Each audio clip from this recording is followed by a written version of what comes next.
सुप्रभात बच्चों, हिंदी की ऑनलाइन क्लासेस में आपका स्वागत है। आज मैं आपको सुमित्रा नंदन पंत कृत नौका विहार की व्याख्या पढ़ाऊंगी। ध्यानपूर्वक अध्ययन करेंगे या सुनेंगे। शांत स्निग्ध ज्योत्सना उज्ज्वल अपलक अनंत नीरव भूतल सैकत शैया पर दुग्ध धवल तनवंगी गंगा ग्रीष्म विरल लेटी है श्रांत क्लांत निश्चल तापस बाला गंगा निर्मल शशिमुख से दीपित मृदु करतल लहरें उर पर कोमल कुंतल गोरे अंगों पर सिहर सिहर लहराता तार तरल सुंदर चंचल अंचल सा नीलांबर साड़ी की सुकुड़न सी जिस पर शशकी रेशमी विवाह से भर सिमटी है बरतुल मृदुल लहर। संदर्भ लिखेंगे। कैसे लिखेंगे संदर्भ? प्रस्तुत पद्यांश हमारी पाठ्यपुस्तक हिंदी के सुमित्रा नंदन पंत कृत नौका विहार नामक शीर्षक से उद्धृत है। प्रसंग: प्रस्तुत पद्यांश में कवि पंत जी ने चांदनी रात में किए गए नौका विहार का चित्रण किया है।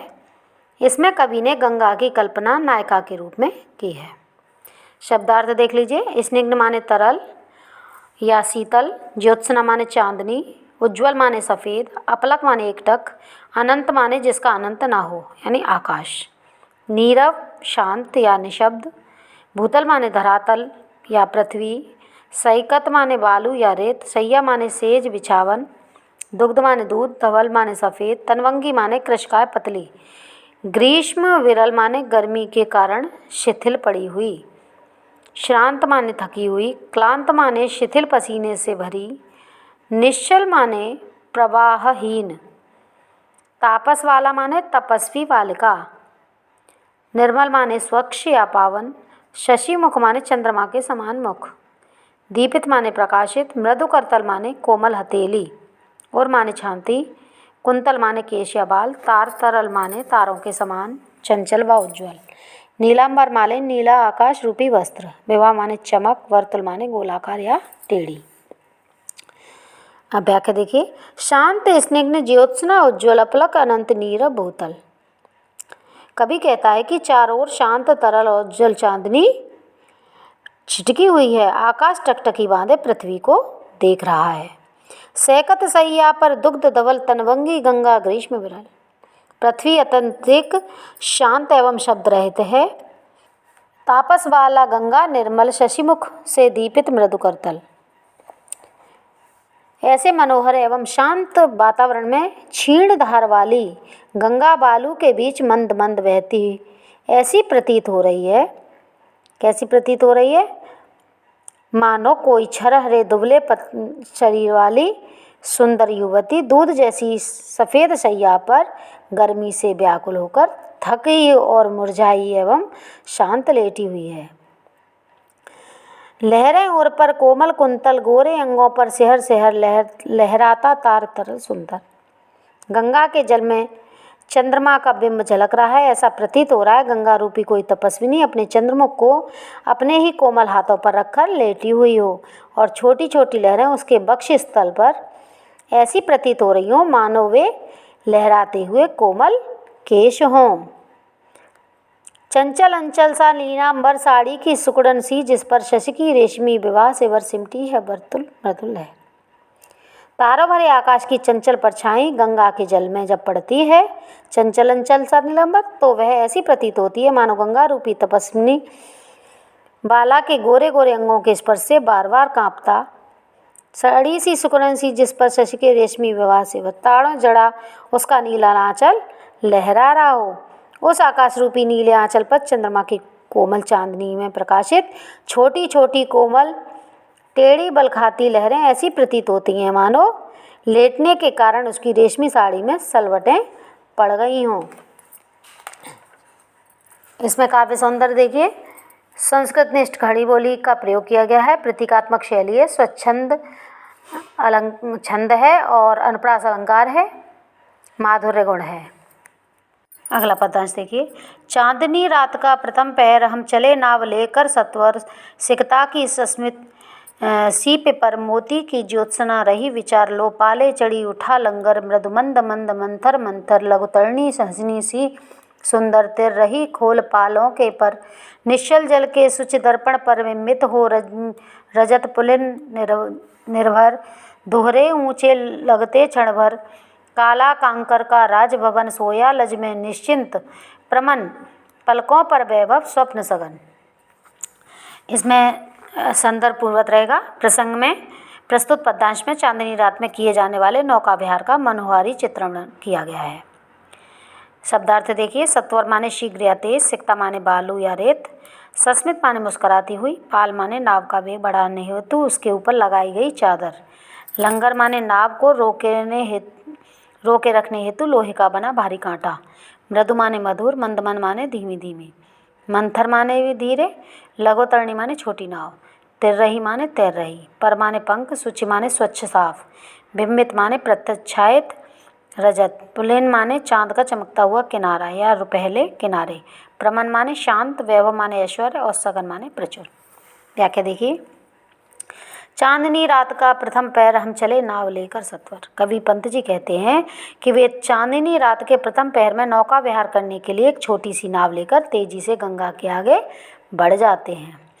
सिकता की सस्मित सी पेपर मोती की ज्योत्सना रही विचार। गंगा के तट के सौंदर्य का वर्णन करते हुए वे गंगा का तट ऐसा रम्य लग रहा है मानो खुली पड़ी रेतीली सीपी पर चंद्रमा रूपी मोती की चमक यानी चांदनी भ्रमण कर रही हो। लो पालें चढ़ी उठा लंगर। ऐसे सुंदर वातावरण में गंगा में खड़ी नावों की पालें नौका विहार के लिए ऊपर चढ़ गई हैं और उन्होंने अपने लंगर उठा लिए हैं। कहने का अभिप्राय है कि एक साथ अनेक नावें नौका विहार के लिए गंगा तट से खुली हैं। मृदु मंद मंद मंथर मंथर लघुतरणी हंसिनी सी सुंदर तिर रही खोल पालों के पर। लंगर उठते ही छोटी छोटी नावें अपने पाल रूपी पंख खोलकर सुंदर हंसनियों के समान धीमी धीमी गति से गंगा में तैरने लगी हैं। निश्चल जल के शुचि दर्पण पर बिंबित हो रजत पुलिन निर्भर दोहरे ऊंचे लगते क्षण भर। उस जलरूपी स्वच्छ दर्पण में चांदनी में नहाया रेतीला तट प्रतिबिंबित होकर दोगुने परिमाण में प्रकट हो रहा है। काला कांकर का राजभवन सोया लज में निश्चिंत। प्रमन पलकों पर वैभव स्वप्न सघन। गंगा तट पर शोभित काला कांकर के राजभवन का प्रतिबिंब गंगा जल में झलक रहा है। ऐसा लग रहा है मानो यह राजभवन गंगा जल रूपी शैया पर निश्चिंत होकर सो रहा है और उसकी खुली झुकी पलकों एवं शांत मन में वैभव रूपी स्वप्न तैर रहे हों। काव्य सौंदर्य देखिए। इसमें खड़ी बोली का प्रयोग किया गया है। प्रतीकात्मक शैली है, अनुप्रास अलंकार है और अविद्या शब्द शक्ति है, प्रसाद गुण है। नौका से उठती जल हिलोर हिल पड़ते नव के ओर छोर। विस्फारित नयनों से निश्चल कुछ खोज रहे चल तारक दल। ज्योतित कर नव का अंत स्थल जिनके लघु दीपों को चंचल अंचल की ओट किए विरल। फिरती लहरें झुक लुक छिप पल पल सामने शुक्र की छवि झलमल। झलमल पैरती परिसी जल में कल रुपहरे कचों में हो ओझल। लहरों के घूंघट से झुक झुक दशमी का शशि निज तिर्यक मुख दिखलाता मुग्धा सा रुक रुक। संदर्भ यहाँ पूर्वत रहेगा। प्रसंग प्रस्तुत पद्यांश में नौका विहार करने के दौरान गंगा की अपूर्व छटा का वर्णन किया गया है। शब्दार्थ देख लीजिए। जल हिरोल माने पानी की लहर, नव माने आकाश, विस्फारित माने खुले हुए या विस्तृत, नयन माने आँख, तारक माने तारे, ज्योतित माने प्रकाशित, अंत स्थल माने हृदय, ओट माने आड़, अविरल माने लगातार, झलमल माने चमकीला, पैरती माने तैरती, कल माने सुंदर, रुपहरे माने श्वेत, कच्छ माने केश या बाल, ओझल माने गायब, तिर्यक माने टेढ़ा, मुग्धा रूप माने आकर्षक से देख मुग्ध होने वाली। व्याख्या देखिए। नौका से उठती जल हिलोर हिल पड़ते नव के ओर छोर। गंगा में नौका विहार करते हुए कवि पंत कहते हैं कि नौका चलने के कारण जल में तरंगें उठती हैं जिससे जल में प्रतिबिंबित आकाश इस ओर से उस छोर तक हिलता हुआ सा प्रतीत होता है। विस्फारित नयनों से निश्चल कुछ खोज रहे चल तारक दल। जल में पड़ती तारों की परछाई को देखकर ऐसा आभास हो रहा है मानो तारों का दल जल के अंदर के भाग में प्रकाश फैलाकर अपनी आंखें फाड़ फाड़ कर कुछ ढूंढ रहा हो। ज्योतित कर नव का अंतस्थल। गंगा में लहर कर उठने वाली चंचल लहरें भी अपने आंचल की आड़ में तारे रूपी छोटे छोटे जगमगाते दीपकों को छिपाकर प्रतिक्षण लुकती छिपती हुई सी प्रतीत होती है। लघुद्वीपों को चंचल अंचल की ओट की अविरल फिरती लहरें लुक छिप पल पल। कहने का तात्पर्य है कि जो छोटे छोटे दीपक जगमगा रहे हैं वो ऐसा प्रतिक्षण लग रहा है कि जैसे कभी छुपते हैं और कभी दिखाई देते हैं।